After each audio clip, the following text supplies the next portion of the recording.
What's happening, Corey Lake? It is, I don't even know what day it is. I think it's Wednesday. It's Wednesday, March 31st. And the topic du jour on Nextdoor or WhatsApp today is the gym. Now that the POA election is over and things have settled down for about a week, we are back onto the gym discussion. People have asked me numerous times about my, where I stand on this. Let me set a little bit of groundwork here first. One, putting a new gym in is a CDD issue, not a POA issue. They would work in conjunction with one another. There would have to be some discussion because it's going to affect property owners, but it is really a CDD discussion. And there's a couple things that have been floated around, and I have as many questions as I really do have answers. And I will preface this entire thing by saying that I'm not opposed to a gym, okay? But the sentiment that I have heard is, if you build it, they will come. I could not respectfully disagree more with that sentiment than anything else. I know so many of you, me included at times, have bought gym memberships I didn't use, gym equipment that's sat in my bedroom that became a coat hanger and stuff laid up on it. So just because we build it doesn't necessarily mean it's going to be filled. So what I wanted to do is not so much sit here and go oppose or against, but just ask some questions. So I wrote down some of the top line questions that I have that haven't been answered. One, who pays for it? Are we going to bond to get the money to pay for a 3,000 plus square foot facility? Two, where is it going to go? It can't fit in the existing space. So where would the new gym go with parking, and what happens to the existing space? That's part of it.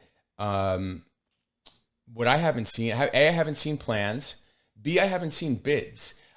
This is the one thing that I think concerns neighbors that I talk to is nothing is done in an open bidding system. There seems to be people involved that are already kind of decided that they want to do this, or at least have the resources to do it, and jobs are being handed out, or at least that's the way it appears to me from what I've discussed. Why aren't there 3 bids to build a gym? Why aren't we seeing open discussions about who and how and where it's going to go? And then who maintains it? Do we have staff to maintain it? We don't have a full-time person that checks property. We have a committee that goes and talks about properties for the POA that might be in distress that need to be looked at or examined. We don't have full-time staff to do that. So who maintains this gym? Okay, and all of this to be said with, I personally don't believe someone who's coming to buy a house, if they're going to look at houses, all things being equal, are going to say, I want to buy in Corey Lake because there's a state-of-the-art gym facility. This isn't recruiting college athletes. This is a community with a majority of an aging aging aspect of the community. So how does the gym get broken down? Is it all equipment for circuit stuff for more seniors? Is it gym rat equipment like I use? So what's it going to cost? How's it going to affect my property value? I don't think outside residents are ever going to see it unless they come in here to buy a house, and I don't think it's a differentiator unless someone can convince me otherwise. And all this being said, I pay $9 a month to go to Crunch. Yeah, I got to drive 15 minutes. But $9 a month, I don't have to clean equipment. I don't have to pay somebody to clean the equipment. It's all included in my $9 a month. So are you telling me that my whatever cost is associated with this is going to be less than $10 a month? And then on top of that, what equipment's going to be in there? You have different communities that use different stuff. So coming from someone who goes to the gym 5-6 days a week, I know I don't look like it, but I go to the gym regularly. I've been in this gym here. I've never seen more than a dozen times I've been in that gym. I've never seen more than 2 people at a time in that gym. So if there is such an outcry to have this facility in place, I don't see that.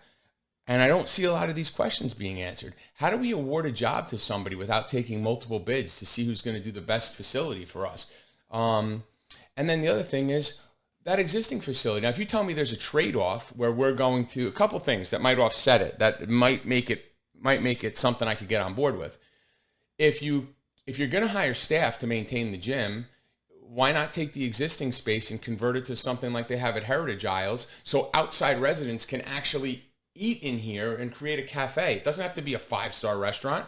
Create a coffee shop so people could come and sit and have coffee in the morning and breakfast, and show outside neighbors that exists and allow them access to it, or allow outside access to the gym. If you're going to build it close to Morris Bridge Road, allow outside access to pay for it if that's what you're going to. I mean, there's options there to be done, and I'm not saying I'm opposed to it. I'm just saying I don't have enough information. And if the overriding sentiment is if you build it, they will come, that's not how it works. I'm sorry. That doesn't work that way. Look around your house. How many bicycles do you have sitting in your garage that you don't use? How many Bowflexes you have your clothes hanging on? And how many gym memberships do you have that you don't use or you take advantage of? So until you can tell me how it's going to help maintain my property value, entice neighbors to move here or want to move here, right now everything's good. There's a bidding war on houses. Houses go on the market. They have 5 bids in a day. Right now, nobody cares. You want to spend money to spend money. That's one thing, but it's got to have some value added to it to make it worth it. And I know there's a lot of people out there that are for it, and it seems like I'm coming out against it. My initial stance is against it because I just don't see people using it. A, B, the expenditure of doing it to for what it's going to cost to maintain and take on a daily basis. A gym is a lot of work. There's a lot of work that goes into maintaining equipment. We don't have chairs out at our swimming pool because we're so COVID conscious in this neighborhood. Now you're going to open up a bigger gym that needs to be wiped down. Crunch has people round the clock vacuuming and wiping down equipment nonstop. Are we going to have that? So now you're telling me I got to increase money I got to pay more money for my house to live here because there's a gym that a handful of people use that now I have to maintain too on top of that? Convince me otherwise. Don't tell me if you build it, they will come. That's not how it works. I'm sorry. With all due respect, that's not how it works. History dictates otherwise. Now, if I go in there tomorrow and see it standing room only, sure, then maybe I could say, wow, the neighborhood really wants it.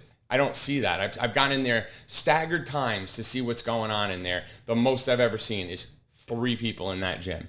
So, guys, think long and hard before we spend a whole boatload of money on building something new that we're building just to build. And then ask yourself, really, what do you do now? How would that be different? The convenience of it being in the clubhouse would be different? For me, I'd rather drive 15 minutes and have all the equipment I could possibly want and not have to maintain it than have to come here, maintain the equipment, pay more money out of my pocket, and not even necessarily have the equipment I want because the people who are putting it in have to accommodate multiple groups of people. It's not an easy 1, 2, 3, 3,000 square foot, just throw a bunch of equipment in it. It's not how that works.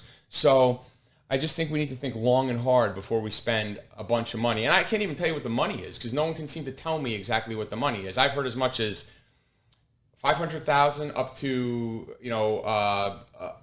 over $2 million. I can tell you, my friend has a personal gym in Lakewood Ranch. His gym is over $500,000, and it's in a factory in a garage. So I don't know. I need to see more information, but I need to be convinced because as of right now, I wouldn't be on board with the gym unless you could tell me what the benefits really are to the neighborhood. So that's my 2 cents. People have asked me. If you want to come on this podcast and tell me why I'm wrong, please come on the podcast and tell me what I'm missing. Tell me what I don't understand. I'd love to be educated on how the gym is going to increase my home value and how all of a sudden attendance is going to flourish because it happens to be there. It's there now and it's not flourishing. So I don't know how that would change. So I got a bunch of people who don't look like they've worked out a day telling me that we need a gym, and there's one sitting there not getting used. So I'm all for exposing our neighborhood to outside residents to garner interest in our neighborhood. And there are ways to do that, but none of this stuff this isn't transparent. This is all talk on the internet. I saw a post today. Harry said he wouldn't want to bond for this issue. I wholeheartedly agree with that. I don't want to have another bond on the property on Corey Lake to have to fund this endeavor. I think there's other things out there that could possibly increase the value of the neighborhood more than doing this. So, and I'll throw one out there for you. And I know this is going to be more people. I think would use a dog park. As much as I don't want a dog park, just because my experience in the dog park is the same way my experience was at my pool in my old neighborhood, and it's different here. I'm going to differentiate. My old neighborhood in Georgia, parents would bring their kids to the pool, and everybody else at the pool would babysit their kids while they got hammered at the pool. There's no alcohol at our pool. It's different. I get that. The dog park's the same thing. A lot of people bring their dog to the dog park to socialize with people and with the other dogs, and other people bring their dog to the dog park just to run roughshod over the entire dog park. But as far as usage-wise, straight usage, forget everything else. There's more people with pets in this neighborhood than there are working out in that gym, as far as I see. Tell me I'm wrong. Explain to me what I don't understand. I'm open. I am open to suggestion. I am open to the thought of it being beneficial. I just need to understand it better, because from where I sit, it's not increasing the value of my property. It's actually costing me more money. So guys, that's my 2 cents on the gym. If you have other questions, you could email me. Corey Lake News Pod Network, CLNPN @yahoo.com. Shoot an email there, and I'll address questions there as they come in. Sorry, I was off the map for a couple days. I went out of town after the heated POA election. I took a break and went to Texas to see a friend of mine, and I am back in town. If you have any questions, just let me know. Again, this podcast is open to any board member, CDD, POA, any resident who wants to come on and tell me their stance on a particular topic. We can discuss it. Reach out, hit me up, and we can go from there. And please remember, someone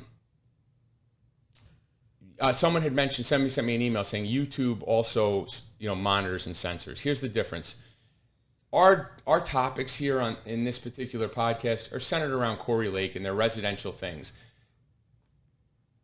YouTube is unlikely to monitor or censor what we're discussing, less than particular groups on Nextdoor who control the moderation of particular boards, not like boards, but particular groups within Nextdoor or within WhatsApp.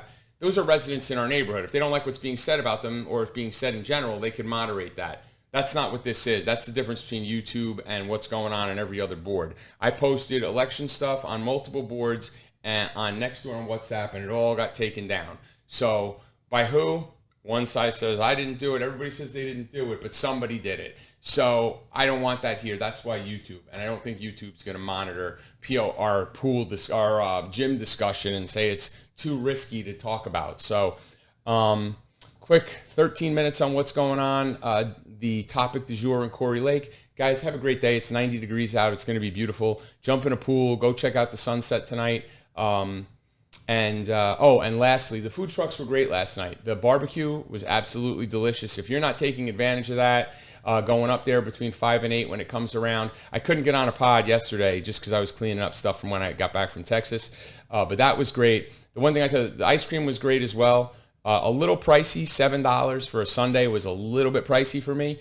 But still, the convenience of not having to leave the neighborhood, is okay. But I'm not going to spend $7 a month for a gym. You know what I mean? Like the convenience of ice cream once a month, to spend a little extra is one thing. The convenience of having a gym here to pay extra for it, just two totally different things and a much bigger expenditure. So, guys, I am around. I'm in the neighborhood. If you have any questions, feel free to hit me up. Corey Lake News Pod Network @yahoo.com. CLNPN @yahoo.com. Have a great day.